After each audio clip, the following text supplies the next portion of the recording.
Hi students, നമുക്കറിയാം ഒരു പ്രോഗ്രാമിൻ്റെ ഫ്ലോ ഓഫ് എക്സിക്യൂഷൻ നിയന്ത്രിക്കാൻ വേണ്ടി ഉപയോഗിക്കുന്ന സ്റ്റേറ്റ്മെൻറ്റ്സിനെയാണ് നമ്മൾ കൺട്രോൾ സ്റ്റേറ്റ്മെൻറ്റ്സ് എന്ന് പറയുന്നത്.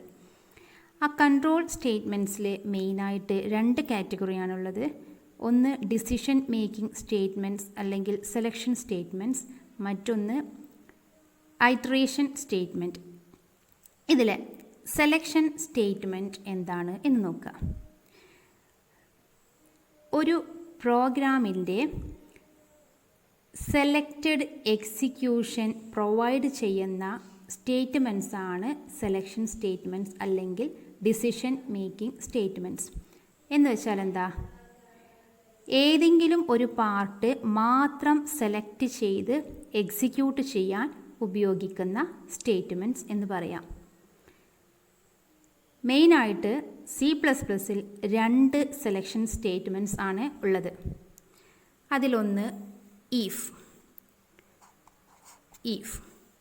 മറ്റൊന്ന് switch. if and switch.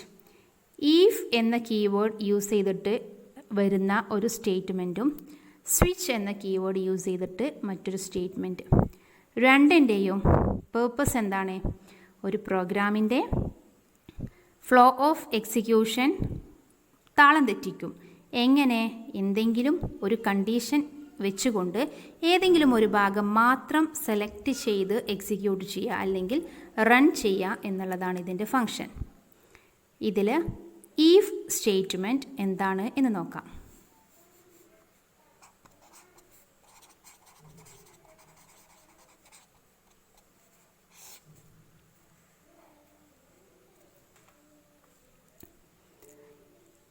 If statement is used to select a set of statements for execution based on a condition.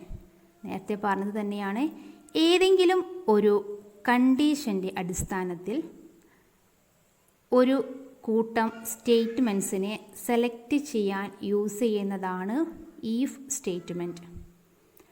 ഇനി ആ if സ്റ്റേറ്റ്മെൻറ്റ് നമുക്ക് പ്രോഗ്രാമിൽ എങ്ങനെയാണ് ഉപയോഗിക്കുക എന്ന് നോക്കുക. നമ്മൾ നേരത്തെ ചെയ്ത പ്രോഗ്രാംസിലെല്ലാം ജസ്റ്റ് നമ്മൾ ഒരു ലൈൻ ബൈ ലൈൻ ആയിട്ടാണ് ഓരോ എക്സിക്യൂഷനും വന്നിരുന്നത്, അല്ലേ? ഇനി ഒരു ലൈനിനെ സ്കിപ്പ് ചെയ്ത് മറ്റൊരു ലൈനിലേക്ക് പോവാൻ അല്ലെങ്കിൽ ഏതെങ്കിലും ഒരു കണ്ടീഷൻ കൊടുത്തിട്ട് അതിനനുസരിച്ച് അത് മാത്രം എക്സിക്യൂട്ട് ചെയ്യാൻ നമ്മൾ എന്ത് ചെയ്യണം? അതിന് if സ്റ്റേറ്റ്മെൻറ്റിൻ്റെ സിൻടാക്സ് എന്താണ് എന്നറിയണം. എന്താ സിൻടാക്സ് എന്ന് പറഞ്ഞാൽ? സിൻടാക്സ് എന്ന് ഉദ്ദേശിക്കുന്നത് സ്ട്രക്ചറാണ്. ഏതൊരു കോഡിനും അതിൻ്റേതായിട്ടുള്ള സ്ട്രക്ചർ ഉണ്ടായിരിക്കും. അങ്ങനെ ഈ if സ്റ്റേറ്റ്മെൻറ്റിൻ്റെ സ്ട്രക്ചർ എങ്ങനെയാണ് വരുന്നത് എന്ന് നോക്കുക. if സ്റ്റേറ്റ്മെൻറ്റിൻ്റെ സിൻടാക്സ് ആണ് ഈ കൊടുത്തിട്ടുള്ളത്. if test expression. എന്താണ് ടെസ്റ്റ് എക്സ്പ്രഷൻ? കണ്ടീഷനാണ് ഉദ്ദേശിക്കുന്നത്. അതായത് നമ്മൾ ടെസ്റ്റ് ചെയ്യേണ്ട എക്സ്പ്രഷൻ എന്താണോ നമുക്ക് കണ്ടീഷൻ കൊടുക്കേണ്ടത്, അതാണ് ഈ ടെസ്റ്റ് എക്സ്പ്രഷൻ എന്നുള്ളത് കൊണ്ട് ഉദ്ദേശിക്കുന്നത്. if എന്നുള്ള കീവേഡ് അതുപോലെ എഴുതണം. എന്നിട്ട് ഒരു ബ്രേസ് ഓപ്പൺ ചെയ്യുക. അതിനകത്ത് എത്ര സ്റ്റേറ്റ്മെൻറ്റ്സ് വേണമെങ്കിലും നമുക്ക് കൊടുക്കാം. ഈ സ്റ്റേറ്റ്മെൻറ്റ് ബ്ലോക്കിൽ നമ്മൾ കൊടുക്കുന്ന സ്റ്റേറ്റ്മെൻറ്റ്സ് if എന്ന് കഴിഞ്ഞ് നമ്മൾ കൊടുക്കുന്ന കണ്ടീഷൻ ട്രൂ ആണെങ്കിൽ വർക്ക് ചെയ്യേണ്ടതായിരിക്കണം. ദാറ്റ് മീൻസ്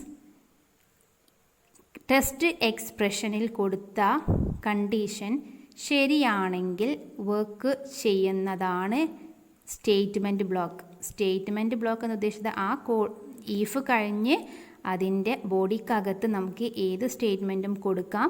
ആ കൊടുക്കുന്ന സ്റ്റേറ്റ്മെൻറ്റ് എന്തായിരിക്കും? ടെസ്റ്റ് എക്സ്പ്രഷൻ ട്രൂ ആണെങ്കിൽ വർക്ക് ചെയ്യുന്നതായിരിക്കും. സ്റ്റേറ്റ്മെൻറ്റ്സ് എഴുതി കഴിഞ്ഞാൽ ബ്രേസ് ക്ലോസ് ചെയ്യുക.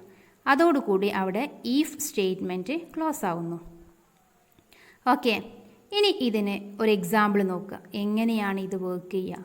എക്സാമ്പിൾ ജസ്റ്റ് ഒന്ന് നോക്കുക. വളരെ സിമ്പിളായിട്ട് ഒരു എക്സാമ്പിൾ കൊടുത്തിരിക്കുകയാണ്.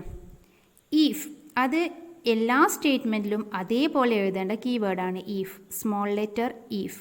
നമുക്കറിയാം C++ is a case sensitive language. Small ലെറ്ററിലുള്ളത് സ്മോൾ ലെറ്ററിൽ തന്നെ കൊടുക്കൽ നിർബന്ധമാണ്, അല്ലേ? if mark greater than 80. ഇതാണ് നമ്മുടെ ടെസ്റ്റ് എക്സ്പ്രഷൻ. ഇതിൽ നമ്മൾ യൂസ് ചെയ്തിട്ടുള്ള ടെസ്റ്റ് എക്സ്പ്രഷൻ അല്ലെങ്കിൽ കണ്ടീഷൻ എന്ന് പറയുന്നത് ഏതാണ്? Mark greater than 80. ഇവിടെ ചെക്ക് ചെയ്യാണ്. ഈഫ് എന്നുള്ളത് ഉദ്ദേശം ആണെങ്കിൽ ഈസ് എന്നുള്ള മീനിങ് ആണോ എന്ന് നോക്കുക. മാർക്ക് എന്നുള്ളത് ഒരു വേരിയബിളാണ്. അപ്പോൾ ആ പ്രോഗ്രാം കംപ്ലീറ്റ് പ്രോഗ്രാമിൻ്റെ ഇടയിൽ നമ്മൾ കൊടുക്കുന്ന കോഡാണ് ഇത്. ജസ്റ്റ് അതിൻ്റെ ഒരു പാർട്ട് മാത്രമാണ്. മാർക്ക് എന്ന് നമ്മൾ വേരിയബിൾ ഡിക്ലെയർ ചെയ്തിട്ടുണ്ടാവും. മാർക്കിലേക്ക് നമ്മൾ എന്തെങ്കിലും വാല്യൂ കൊടുത്തിട്ടുണ്ടാവും. ആ കൊടുത്തിരിക്കുന്ന വാല്യൂ, മാർക്കിലുള്ള വാല്യൂ 80നേക്കാൾ കൂടുതലാണോ എന്നുള്ള ചെക്കിംഗ് ആണ് ഇവിടെ. ഇതൊരു റിലേഷണൽ എക്സ്പ്രഷനാണ്, നമ്മൾ പഠിച്ചതാണ് അല്ലേ. If mark greater than 80, mark 80നേക്കാൾ കൂടുതൽ ആണോ? ആണെങ്കിൽ മാത്രം എന്ത് ചെയ്യുന്നു? ഇത് സ്റ്റേറ്റ്മെൻറ്റ് ബ്ലോക്കാണ്. ഇവിടെ നമ്മൾ ഒരൊറ്റ സ്റ്റേറ്റ്മെൻറ്റ് കൊടുത്തിട്ടുള്ളൂ. C out past semicolon കൊടുത്തിട്ടുണ്ട്. അവിടെ സ്റ്റേറ്റ്മെൻറ്റ് അവസാനിക്കുന്നു അല്ലേ. മാർക്ക് 80ൽ കൂടുതലാണെങ്കിൽ മാത്രമാണ് ഇതിനകത്തേക്ക് കടക്കുന്നത്. എന്നിട്ട് പാസ്റ്റ് എന്ന് പ്രിൻ്റ് ചെയ്യുന്നു. നമുക്കറിയാം ഈ കോഡ്സിൽ കൊടുത്തത് മാത്രമാണ് പ്രിൻ്റ് ആവുക. അപ്പോൾ ഇവിടെ പാസ്റ്റ് എന്ന് മാത്രം നമ്മുടെ ഔട്ട്പുട്ട് സ്ക്രീനിൽ പ്രിൻ്റ് ആവും. എപ്പോൾ? മാർക്ക് 80നേക്കാൾ കൂടുതലാണെങ്കിൽ മാത്രം. ഓക്കെ, അതാണ് നമ്മൾ പറഞ്ഞത്. സ്റ്റേറ്റ്മെൻറ്റ് ബ്ലോക്ക് വർക്ക് ചെയ്യുന്നത് ഇതിലെ കണ്ടീഷൻ ട്രൂ ആവുമ്പോൾ മാത്രമാണ് എന്ന്. ഇതാണ് ഈഫ് സ്റ്റേറ്റ്മെൻറ്റിൻ്റെ ഒരു ചെറിയ എക്സാമ്പിൾ. ഓക്കെ,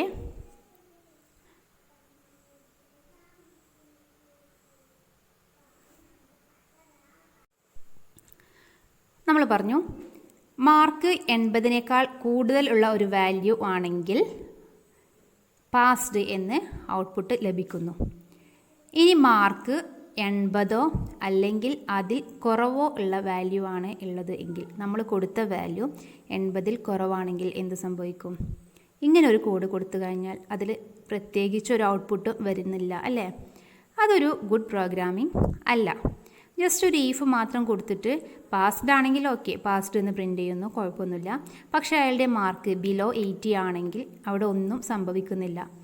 അതിന് നമുക്കൊരു പരിഹാരം വേണം അല്ലേ. അതിന് വേണ്ടിയിട്ട് വന്ന സ്റ്റേറ്റ്മെൻറ്റ് ആണ് if else statement.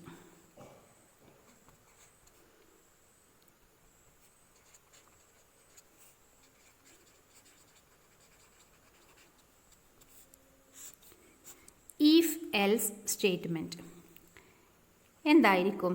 If else വേർഡിൽ നിന്ന് തന്നെ അറിയാം. ഈഫ് ആണെങ്കിൽ, എൽസ് അല്ലെങ്കിൽ അല്ലേ. ഈഫ് എന്ന് പറഞ്ഞ് നമുക്കൊരു കണ്ടീഷൻ ചെക്ക് ചെയ്ത് നോക്കാം. കണ്ടീഷൻ ശരിയാണെങ്കിൽ അതിൽ കുറച്ച് സ്റ്റേറ്റ്മെൻറ്റ്സ് കൊടുക്കാം, അത് വർക്ക് ചെയ്യാൻ. ഇനി കണ്ടീഷൻ തെറ്റാണെങ്കിൽ അതിൽ മറ്റൊരു സ്റ്റേറ്റ്മെൻറ്റ് കൊടുക്കാം. അപ്പോൾ നമ്മുടെ ഈ പ്രോബ്ലം സോൾവ് ആയല്ലോ അല്ലേ. അതിൻ്റെ സിൻടാക്സ് എങ്ങനെയാണ് വരുന്നത് നോക്കുക.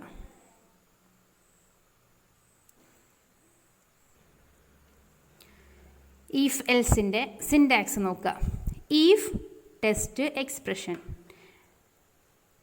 Statement block 1, else statement block 2. If എന്ന കീവേഡ് എഴുതുന്നു, ടെസ്റ്റ് എക്സ്പ്രഷൻ അല്ലെങ്കിൽ കണ്ടീഷൻ കൊടുക്കുന്നു. അത് ശരിയാണെങ്കിൽ വർക്ക് ചെയ്യാനുള്ളതാണ് സ്റ്റേറ്റ്മെൻറ്റ് ബ്ലോക്ക് 1. അത് ശരിയല്ല എങ്കിൽ, ദാറ്റ് മീൻസ് അത് തെറ്റാണെങ്കിൽ വർക്ക് ചെയ്യാനുള്ളതാണ് സ്റ്റേറ്റ്മെൻറ്റ് ബ്ലോക്ക് 2. ക്ലിയർ അല്ലേ?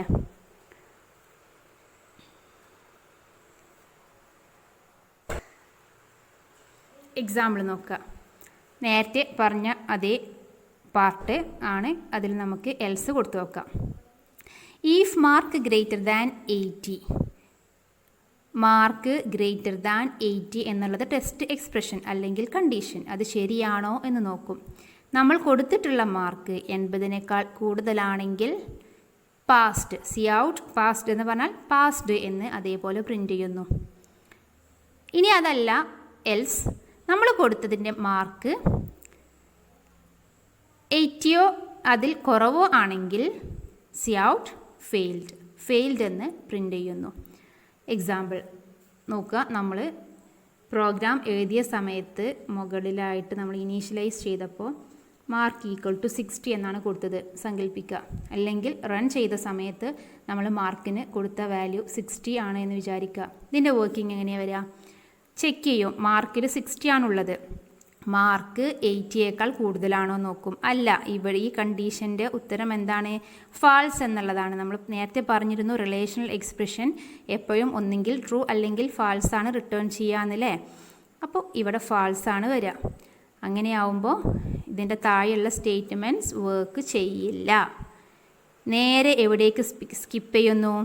എൽസ് പാർട്ടിലേക്ക് പ്രോഗ്രാം കൺട്രോൾ സ്കിപ്പാവുന്നു. ഇതിൻ്റെ ഉള്ളിൽ എന്ത് തന്നെ കൊടുത്താലും അതൊന്നും വർക്കാവില്ല.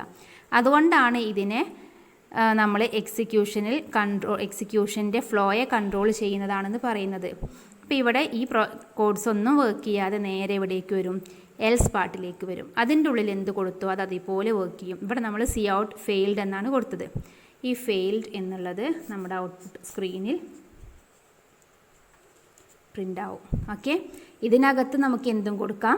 യു ഹാവ് പാസ്ഡ് എന്നോ അല്ലെങ്കിൽ കൺഗ്രാജുലേഷൻസ് എന്നോ, ഇവിടെ യു ഹാവ് ഫെയിൽഡ് അല്ലെങ്കിൽ സോറി, അങ്ങനെ എന്ത് വേർഡ്സ് നമുക്ക് ഇവിടെ കൊടുക്കാം. അത് അതുപോലെ ഇവിടെ പ്രിൻ്റ് ചെയ്ത് വരും. ഇവിടെ നമ്മുടെ ഔട്ട്പുട്ട് സ്ക്രീനിൽ പ്രിൻ്റ് ചെയ്ത് വരും.